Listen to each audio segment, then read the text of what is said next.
ኤርትራን የመውረር ዓላማ የለንም። በሰላማዊ መንገድ የባህር በር ጥያቄያችንን ማንሳት አለብን። በተደጋጋሚ ድረሱልኝ የሚመስሉ አይነት መግለጫዎችን በተደጋጋሚ እየሰማን ነው። በታጠቁ ኃይሎች የተደረገ አፈና የህዝብ አፈናም እንደነበረ ሲያነሳ ነበረ። የፕሪቶሪያን ስምምነት የሚጥሱ ተግባራት ይቁሙ። ጌታቸው ከስልጣን መውረድ እርግጥ እየሆነ የመጣ ይመስላል። ነገሮች እየተባባሱ ሳይሆን ተባብሰዋል ብዬ ነው የማስበው። ለተከታታይ 5-6 ቀናት የነዳጅ እጥረት በከተማዋ ተከስቶ የተለያዩ ስራዎች ቆመው እንደነበረ ከትግራይ ብቻ አይደለም፣ በእርግጥ በሁሉም የሀገሪቱ ክፍሎች በሚባል ደረጃ የነዳጅ እንቅስቃሴ እጥረቶች አሉ። የሆነ አይነት ጦርነት ቢከፈት የሚጎዱ የተለያዩ ጎረቤት ሀገሮች አሉ። በዚህም ደግሞ ተጎጂ ህዝብ ነው። ከ63 ሺህ የሚበልጡ ዜጎች ነው ተሰደዱ የተባለው። ውጥረቱ ለረጅም ጊዜ የቆየ ነው። አሁን ቢባባስም ድጋሚ ጦርነት ውስጥ የሚያስገባው ነው በሚል የተለያዩ ሀገራት መንግስቶች፣ ዓለም አቀፍ ድርጅቶች፣ ኤምባሲዎችን ጨምሮ ግጭቱን በስምምነት እንዲያበርዱት እንዲረጋጉና እንዲስማሙ በንጹሃን ላይ የሚፈጸም ግድያና እስራት እንዲሁም ሌሎች ሰብአዊ መብት ጥሰቶች እንዲቆሙ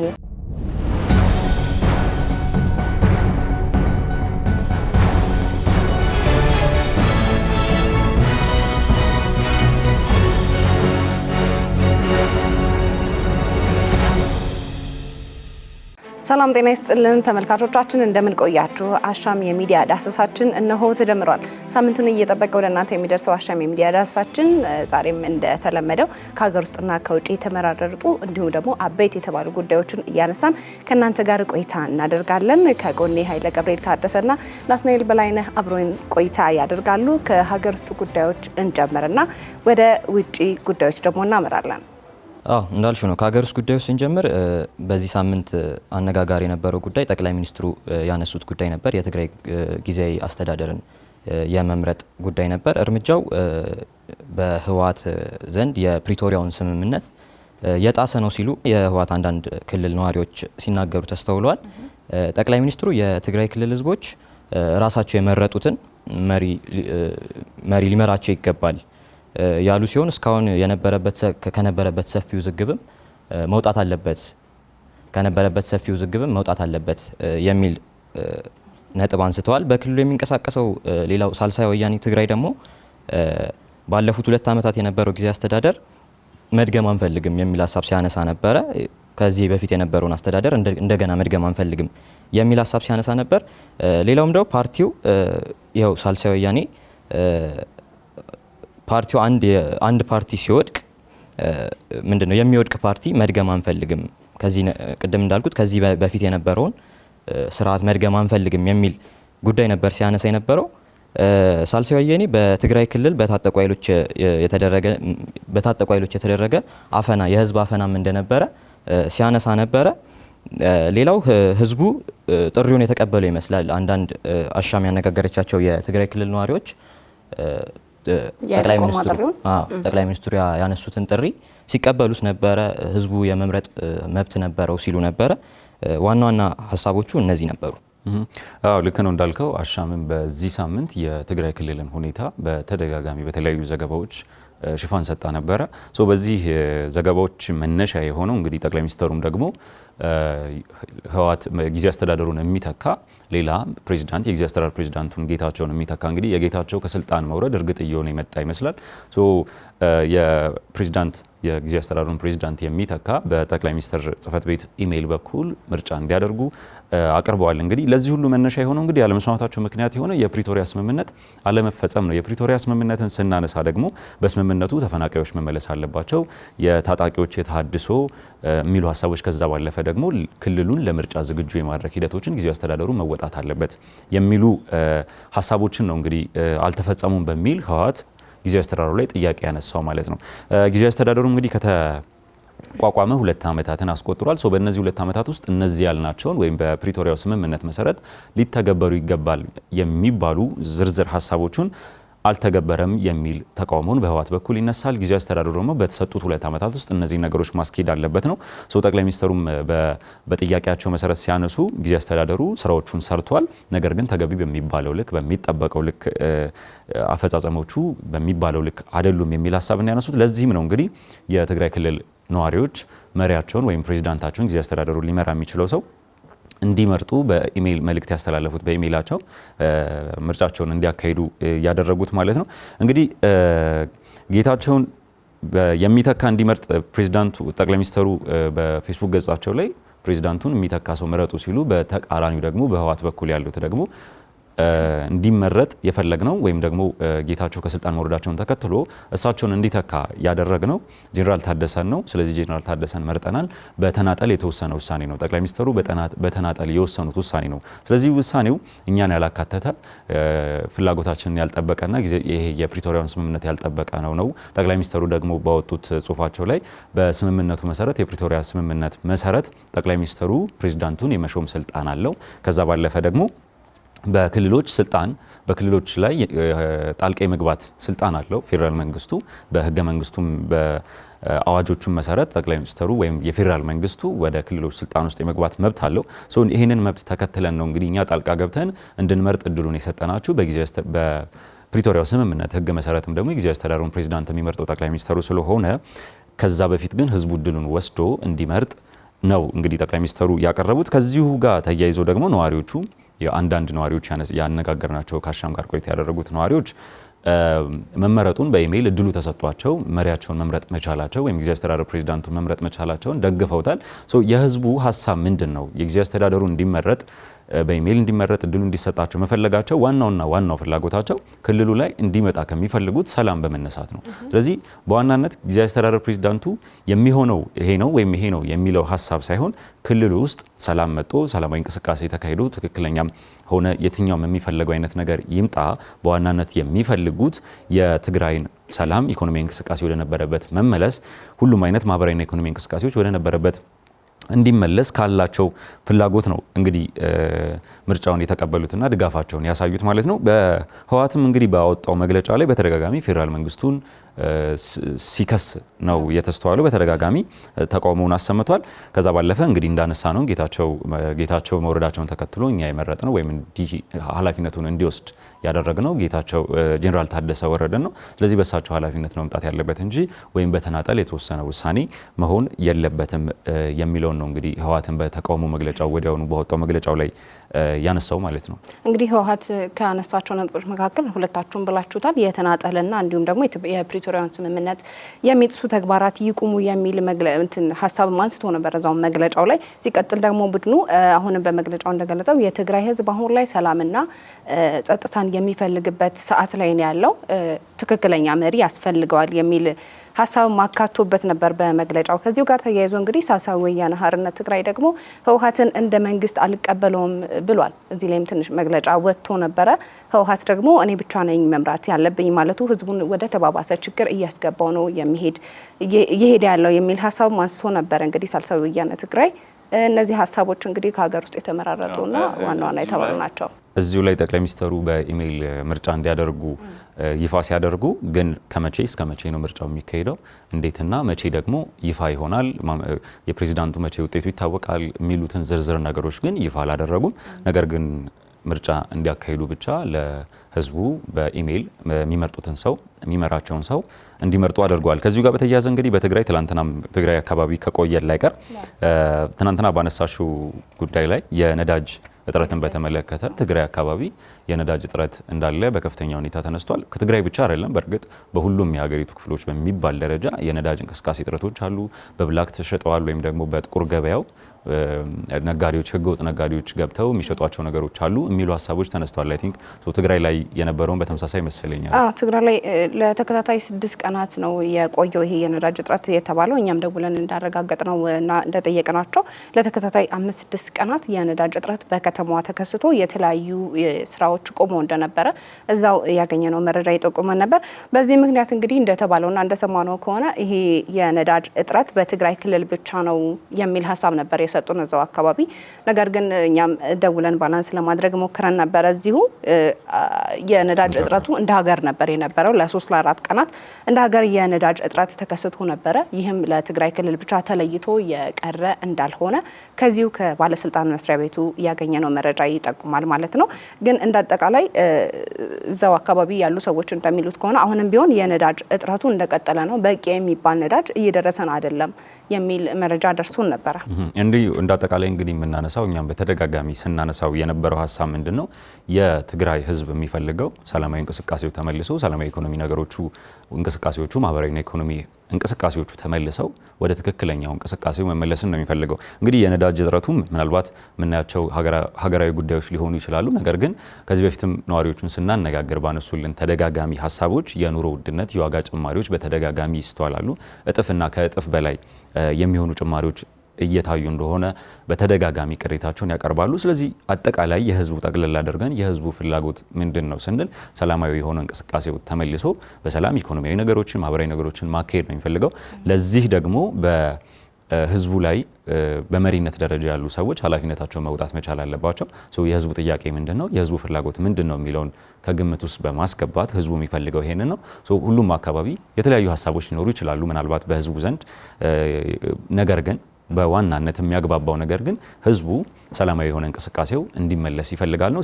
እኛም በተደጋጋሚ እንዳነሳ ነው የትግራይ ህዝብ እንዲሁም አጠቃላይ በየትኛውም ቦታ የምናያቸው እንቅስቃሴዎች ወደ ሰላማዊ መንገድ ተመልሰው ሰላማዊ እንቅስቃሴዎች ፖለቲካዊም ሊሆን ይችላሉ፣ ማህበራዊና ኢኮኖሚያዊ እንቅስቃሴዎቻቸው ወደ ሰላማዊ መንገድ ወደ ነበረበት መንገድ ተመልሰው ሰላማዊ ወይም የቆየው እንቅስቃሴያቸው እንዲካሄድ ነው የሚፈልጉት። ይሄ ጠቅልል አድርገን ልናነሳ የምንችለው ሀሳብ ነው።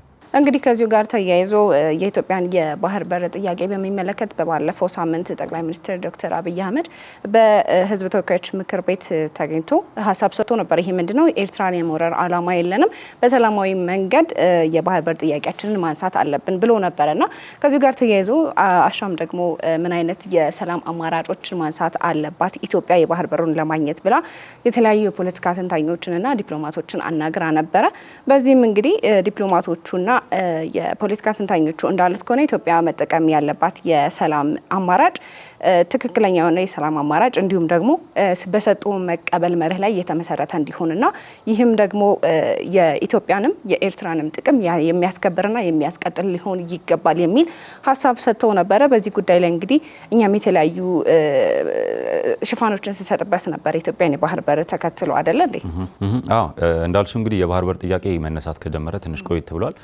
የባህር በር ጥያቄውንም ተከትሎ ደግሞ የተለያዩ ውዝግቦች ነበሩ። ከሶማሊላንድ ጋር በነበረው ስምምነት ከሶማሊያ ጋር ሌሎች ጥያቄዎች ተነስተዋል። ሶማሊላንድ ሀገሬ ነች የሚል ሀሳብን ስለምታነሳ ይሄንን አለመግባባት ተከትሎ ደግሞ ሌሎች ሀገራት እነ ግብጽን የመሰሉ ሀገራት ደግሞ ወደዚህ ይሄንን አለመግባባት ተከትለው የሚፈልጉትን ነገር ለማራመድ ወደዚህ አካባቢ ወደ ቀጠናው ሲገቡ ተስተውለናል። እነዚህ ነገሮች ደግሞ በስምምነት በቱርክ አደራዳሪነት የሶማሊያ ስምምነት የሶማሊያና ኢትዮጵያ አለመግባባት ከተፈታ በኋላ ደግሞ ነገሮች ረገብ ያሉ ይመስሉ ነበረ።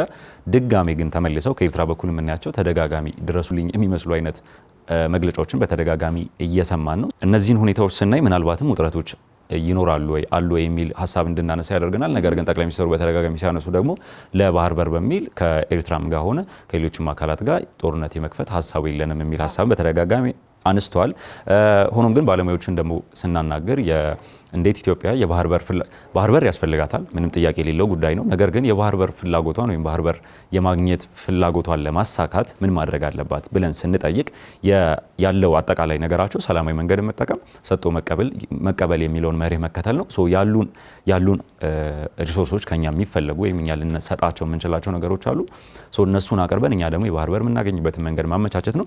ከዛ ባለፈ ግን የባህር በር አማራጮቻችንን ማስፋት ነው። ምናልባት በኤርትራ በኩል እንዳልነው የሚመጣ በሶማሊላንድ በኩል ወይም በሶማሊያ በኩል ከሶማሊያ ጋር ስምምነት ፈጥረን በኬንያ በኩል ላሞ ወደብን የምንጠቀምበትን መንገድ ሌሎች አማራጮችን የምንጠቀምበት መንገድን በማስፋት ምክንያቱም የኢትዮጵያ ኢኮኖሚ እያደገ ነው የሚሄደው። ከዚህ በኋላ የህዝብ ቁጥሩ እያደገ ነው የሚሄደው። ኢኮኖሚውና የህዝብ ቁጥሩ አደገ ማለት ደግሞ ፍላጎቶቹ እየጨመሩ ይሄዳሉ። እነዚህም ፍላጎቶች ለማሟላት ስንል ማካተት ያለብን ወይም የምናስገባቸው እቃዎች ወይም ምርቶቻችን እያደጉ ሲሄዱ ደግሞ የምንልካቸው እቃዎች እየጨመሩ ይሄዳሉ። እነዚህን ለማካሄድ እነዚህን ለማንቀሳቀስ ደግሞ ግዴታ የባህር በር ያስፈልገናል። የባህር በር ፍላጎታችን ምናልባት የኤርትራን ብናገኝ በሱ ብቻ ሊሸፈን የማይችል ይሆናል ከኢኮኖሚያችን አንጻር እያደገ በሄደ ቁጥር።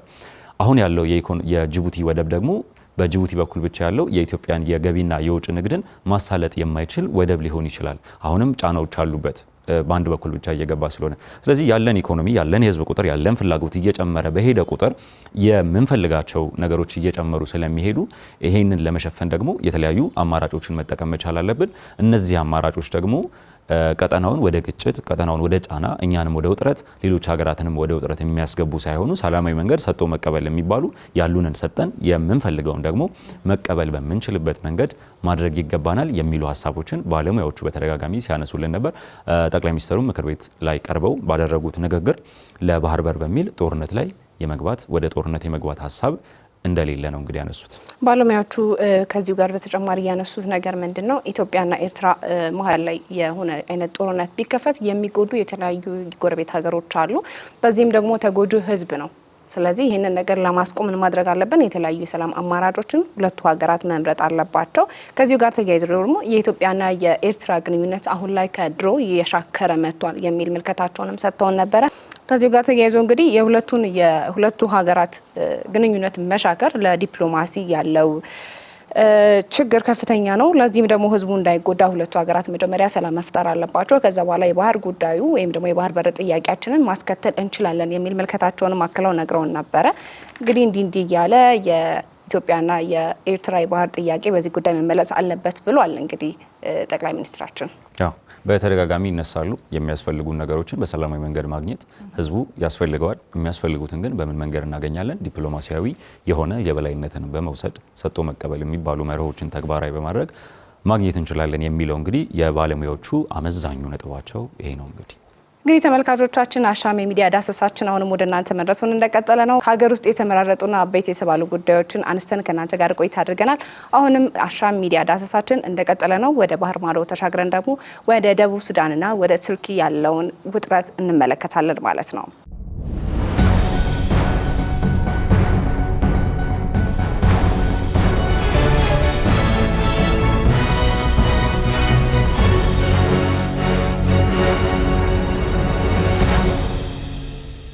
ተመልካቾቻችን አሻም የሚዲያ ዳሰሳችን አሁንም እንደቀጠለ ነው። አሁን ደግሞ ወደ ባህር ማዶ ተሻግረን የደቡብ ሱዳንና የተርኪን ውጥረት እንመለከታለን። ናቲ፣ እስኪ ወደ ደቡብ ሱዳን ያለውን ውጥረት አጋራን። አዎ እንደሚታወቀው ደቡብ ሱዳን ከ2011 ገደማ ጀምሮ በእርስ በርስ ጦርነት ውስጥ ነበረች። ጦርነቱም ከ400 ሺህ በላይ ሰዎችን ገድሏል ተብሎ ይታሰባል። ከ2011 እስከ 2018 በዚሁ የእርስ በርስ ጦርነት ውስጥ ነበረች። 2018 ላይ ፕሬዚዳንት ሳልቫኪር እና የምክትላቸው የነበሩት ሪክ ማቻር በኋላ ላይ የምናነሳው አሁን የታሰሩት ማለት ነው ሪክ ማቻር ስምምነት አድርገው ነበር ጥምር መንግስት ለመመስረት በ2018 ነበር የተፈራረሙት እና አሁን ከቅርብ ሳምንታት በኋላ ውጥረት ነክሷል። በተለይ ከኢትዮጵያ ድንበር ቀረብ ብላ በምትገኘው የደቡብ ሱዳን ከተማ ውጥረት ነክሶ ነበረ እና የእርስ በርስ ጦርነቱም እንዳያገረሽ እየተፈራ ይገኛል። ከኢትዮጵያ ቅርብ በሆነችው ከተማ ናስር በምትባለው ከተማ ግጭቱ ተቀስቅሶ በአገረሸው ግጭት በርካቶች ወደ ኢትዮጵያ ጨምሮ ተሰደዋል ተብሏል። ከ63 ሺህ የሚበልጡ ዜጎች ነው ተሰደዱ የተባለው። ውጥረቱ ለረጅም ጊዜ የቆየ ነው። አሁን ቢባባስም ለረጅም ጊዜ የቆየ እንደሆነ ሲነገር ነበር። በጎረቤት ሱዳን ያለው ግጭትና ምክትል ፕሬዝዳንታቸው ደግሞ በትላንትናው ዕለት እንደሰማነው ሪክ ማቻር መታሰራቸውን ተከትሎ ግጭቱ ደግሞ ይበልጥ እንዲፋፋም ሆኗል። ከዚህ ቀደም የተነሳው ግጭት እንዲፋፋም ሆኗል። የእስሩ ዋነኛ ምክንያት የተባለው የደቡብ ሱዳን ጦር ሰላማዊ ዜጎችን እያጠቃ ነው እና የኡጋንዳ ጦር ደግሞ በደቡብ ሱዳን ገብቶ በሰላም ማስከበር ስም ገብቶ እንዲንቀሳቀስ ጥሪ አድርገዋል የሚል ነበር ክሱ። የሪክ ማቻር እንደዚህ አድርገዋል የሚል ነበር ጦሩ ያሰራቸው ክስ። የሪክና የ20 የሚጠጉ የእርሳቸው የፖለቲካ አጋሮቻቸው ከዚሁ ጋር ተያይዞ ነው ታስረዋል የተባለው። ሪክ ማቻር ያው እስር ቤት አይደለም ገቡ የተባለው፣ የቁም እስር ነው ታሰሩ የተባለው። ከባለቤታቸውና እንዳልኩት ከአጋሮቻቸው ጋር ሆኖ በመኖሪያ ቤታቸው ጦሩ ከ20 በላይ በሚደርሱ ታጣቂዎች ገብተው የቁም እስረኛ አድርገዋቸዋል ነው እየተባለ የሚገኘው። በደቡብ ሱዳን እንግዲህ ለዓመታት የቆየ ጦርነት ነበር እንዳነሳው። ከዛ በፊትም ከሱዳን ከመነጠሉ አስቀድሞ የተለያዩ ጥያቄዎች ነበሩ፣ ደቡብ ሱዳንን ሀገር አድርጎ ለማቆም ማለት ነው። ከዛ በኋላ ግን ደቡብ ሱዳን እንደ ሀገር ከተቋቋመች በኋላም ሁለቱ አሁን ላይ እንግዲህ ምክትላቸው ዋናው ሳልቫኪርና ምክትላቸው ሪክ ማቻር መካከል አለመስማማቶች ነበሩ ለረጅም ጊዜያት ያክል። የእርስ በርስ ጦርነት ውስጥ የቆየች ሀገር ነች። እንግዲህ የዚህ የእርስ በርስ ጦርነት ዋነኛው መነሻ ግን ከስልጣን ፍላጎት ባለፈ የተፈጥሮ ሀብት በዋናነት የነዳጅንን የመሳሰሉ ተፈጥሮ ሀብቶች መገኛ ቦታ ስለነበረች ቦታዋ ያንን በባለቤትነት ለመያዝ ከሚነሱ ጥያቄዎች በመነሳት ነው እንግዲህ እነዚህ አለመግባባቶች የነበሩት። ጦርነቶቹም ላለፉት ዓመታት ግጭት ውስጥ ነበሩ። በርካታ ዜጎች ህይወታቸውን እንዲያልፍ እንዲሰደዱ ምክንያት ሆኗል። ኢኮኖሚያም በከፍተኛ ሁኔታ እንዳያድግ ወይም በከፍተኛ ሁኔታ እንዲወርድ ምክንያት ሆኗል ማለት ነው። በከፍተኛ ሁኔታ እንግዲህ በሀብት በተፈጥሮ ሀብት የበለጸገች ሀገር ነች። ኢኮኖሚያ ደግሞ በከፍተኛ ሁኔታ ዝቅተኛ ደረጃ ላይ እንዲገኝ የሆነች ሀገር ነች። ለዚህ ደግሞ ምክንያቱ የእርስ በርስ ጦርነቶች ለረጅም ዓመታት ያክል መካሄዳቸው ነው ማለት ነው። እንግዲህ የሳልቫኪር የደቡብ ሱዳን ህዝብ መከላከያ ኃይል የሚባለው ሳልቫኪር ያለው አለ። ከዛ ባለፈ ደግሞ የሪክ ማቻር ፓርቲው የሚያስተዳድረው ደግሞ የሱዳን ህዝቦች ነጻ አውጪ ጦር የሚባለው በፊት በእርስ በርስ ጦርነት ወቅት እንግዲህ ተደራጅተው የነበሩ ኃይሎች አሁን ላይ የጋራ ጥምር መንግስትን መስርተው ነው እንግዲህ ወደ ጋራ የመጡት ማለት ነው። ከዚህ በኋላ ነው እንግዲህ አሁን ላይ ሁለቱ እንዳልከው በተነሱ ጥያቄዎች ምክንያት የደቡብ ሱዳን ህዝብ መከላከያ ኃይል ፈጸማቸው በሚባሉ የጥሰቶች ሰብአዊ መብት ጥሰቶች ህዝቡ ላይ እርምጃ ወሰደ በሚል ነው እንግዲህ ሪክ ማቻር ጥያቄዎቹን ያነሳው። ነገር ግን የሪክ ማቻር ፓርቲ የሱዳን ህዝቦች ነጻ አውጪ ጦር የሚባል ስላለው ወደ መሳሪያ አይነት ልውውጦች ገብተዋል። አሁን ላይ እንደውም ተግባራዊ የሆኑ እርምጃዎች ሁሉ እየተወሰዱ ነው እርስ በርስ የሚሉ ሀሳቦችም ተነስተዋል። እንግዲህ የእነዚህ መንግስታት መሪዎች አለመስማማት ሁለቱም ጦሮች አሏቸው። የእነዚህ መሪዎች አለመስማማት እንግዲህ አሁንም ችግር ውስጥ የቆየን ህዝብ ጦርነትን አሳልፎ ገና ኢኮኖሚውን አሳድጋለሁ በሚል ህዝብ ውስጥ ድጋሚ ግጭት ውስጥ የሚከተው ነው፣ ድጋሚ ጦርነት ውስጥ የሚያስገባው ነው በሚል የተለያዩ ሀገራት መንግስቶች፣ ዓለም አቀፍ ድርጅቶች፣ ኤምባሲዎችን ጨምሮ ግጭቱን በስምምነት እንዲያበርዱት እንዲረጋጉና እንዲስማሙ ጥያቄዎችን አቅርበዋል እንግዲህ ማለት ነው ለሁለቱም መሪዎች።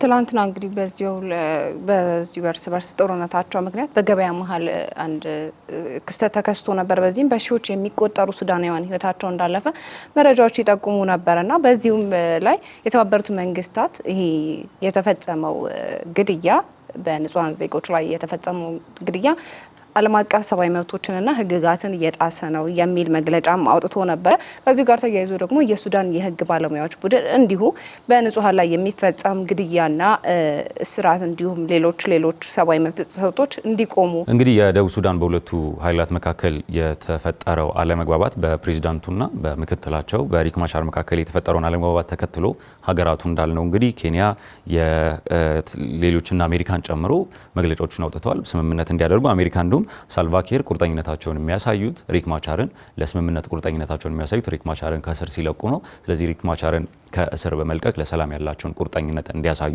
የሚል ሀሳብን አነስታለች። ከዛ ባለፈ ኬንያም ለማስማማት ከኢትዮጵያና ከኡጋንዳ ጋር ንግግሮችን በማድረግ መልእክተኛም ለመላክ ሁሉ የሚደርስ እርምጃን እንግዲህ የኬንያው ፕሬዚዳንት እዛ ድረስ የሚደርስን እርምጃ ወስዷል። ከዛ ባለፈ የአፍሪካ ህብረት አዲሱ ተመራጭ ሊቀመንበር በኩል ከኢጋድ የተባበሩት መንግስታት የሰብአዊ መብት ካውንስል የመሳሰሉ ዓለም አቀፍ ድርጅቶች በሁለቱ መሪዎች መካከል ጦሮቹም ስላሏቸው ያለው ውጥረት እንዲቀንስ ውጥረታቸውን አርግበው በፊት በነበሩበት ስምምነት እንግዲህ ወደ ድርድር መጥተው ተደራድረው ነው እንግዲህ ሁለቱ ወደ ስልጣን እንዲመጡ የተደረገው ማለት ነው።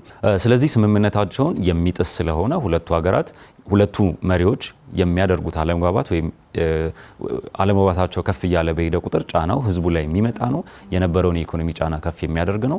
ወደ ነበረበት ጦርነት እንዲመለስ የሚያደርግ ነው። ስለዚህ ውጥረቶቹ በተቻለ መጠን መርገብ አለባቸው የሚል ሀሳብን ነው እንግዲህ ያነሱት። ከዚሁ ጋር በተያያዘ ደግሞ የደቡብ ሱዳንን ጉዳይ ስናነሳ ደቡብ ሱዳን ላይ ያለው ውጥረት እንዳለ ሆኖ ዋናው ሱዳን ላይም ከዚህ በፊት ለአመታት የቆየ ግጭት ዋናው ሱዳን ላይም እየተካሄደ ነው።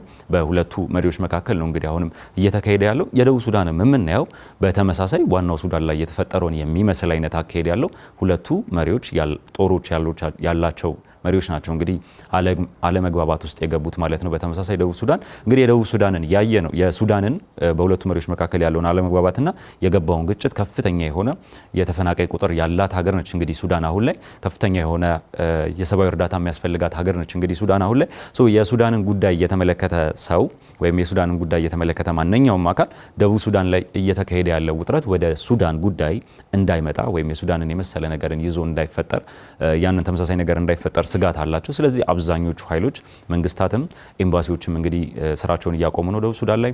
የተለያዩ ዓለም አቀፍና ክልላዊ ድርጅቶችም የሰብአዊ መብት ተቋማትም ሊሆን ይችላሉ እነ ተባበሩት መንግስታትና የአፍሪካ ህብረትን ኢጋድን የመሳሰሉ ተቋማትም መግለጫዎችን የሚያወጡት ተመሳሳይ ሱዳንን የመሰሉ አይነት ተመሳሳይ ጉዳዮች ወይም ጥሰቶች እንዳይፈጠሩ ደቡብ ሱዳን ላይ ከወዲሁ ነገሮች ሳይካረሩ በንግግር ችግራቸውን እንዲፈቱ የሚል መልእክትን እያደረሱ ነው። እንግዲህ በሱዳን የምናያቸው ግጭቶች ሶማሊያም ይሄን ያክል የተረጋጋች አይደለችም። የአልሸባብ እንቅስቃሴ ያለ እነዚህ ነገሮች ሁሉ ተደማምረው ደግሞ ቀጠናውን ችግር ውስጥ የሚከቱ እንቅስቃሴዎች ናቸው ማለት ነው። ለዚህ ደግሞ ቀጠናው ላይ ሚና የሚኖራቸው ኢትዮጵያን ጨምሮ ሌሎች ሀገራቱን ወደ ሰላማዊ መንገድ የማምጣት ሀገራቱ ወደ ንግግር መጥተው መሪዎቹ ወደ ንግግር መጥተው ሀገራቸውን ሰላም እንዲያደርጉ ምናልባት ከደቡብ ሱዳን ብቻ ሳይሆን በተመሳሳይ ለሱዳን በረጅም ዓመታት የቆየውን አለመግባባትም እንዲፈታ ማድረግ ምናልባት እኛም ሶማሊያ ላይ የምናደርገውን የንግድ እንቅስቃሴ ሊሆን ይችላል፣ በሱዳን በኩል የምናደርጋቸውን የንግድ እንቅስቃሴዎች ሊሆን ይችላል፣ ሌሎችም አይነት እንቅስቃሴዎቻችን ምናልባትም ከተማችንን ሀገራችንን ሰላም ለማድረግ ሲባል ችግሮቻቸውን እንዲፈቱ ማድረግ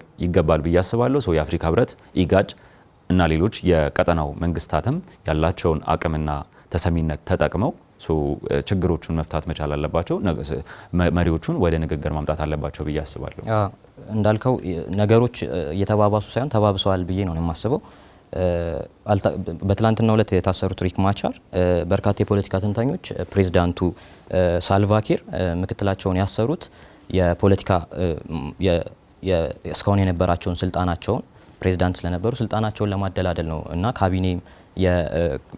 የካቢኔ ማሻሻያም የማረግ ስራ እየሰሩ ነው የሚሉ የፖለቲካ ተንታኞችም ሲሰሙ ነበር። ቀደም እንዳልከው በርካታ ሀገራትም ሳልቫኪር እንዲፈቱ ፕሬዚዳንት ሪክ ማቻር እንዲፈቱ ሳልቫኪርን እየጠየቁ ነበር። ከዛም አልፎ የተለያዩ ሀገራት የጉዞ እገዳም ወደ ዜጎቻቸው ወደ ደቡብ ሱዳን እንዳያቀኑ ያሉትም እንዲወጡ እያሳሰቡ የነበረበት ሁኔታ አለ።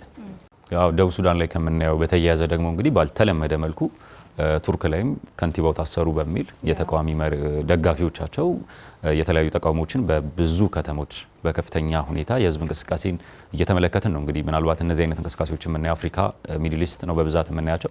ነገር ግን አሁን ላይ ቱርክ ላይም እነዚህ አይነት እንቅስቃሴዎችን አይተናልና ቱርክ ላይ ውጥረት ያለ ይመስላል በከፍተኛ ሁኔታ የመሪውን መታሰር ተከትሎ እንግዲህ ማለት ነው። የመሪውን መታሰር ተከትሎ እንግዲህ ሰልፎች ተወጥተዋል። ኢስታንቡል ላይ በተለይ ደግሞ በከፍተኛ ሁኔታ ሰልፎች ተካሂደው ነበረ።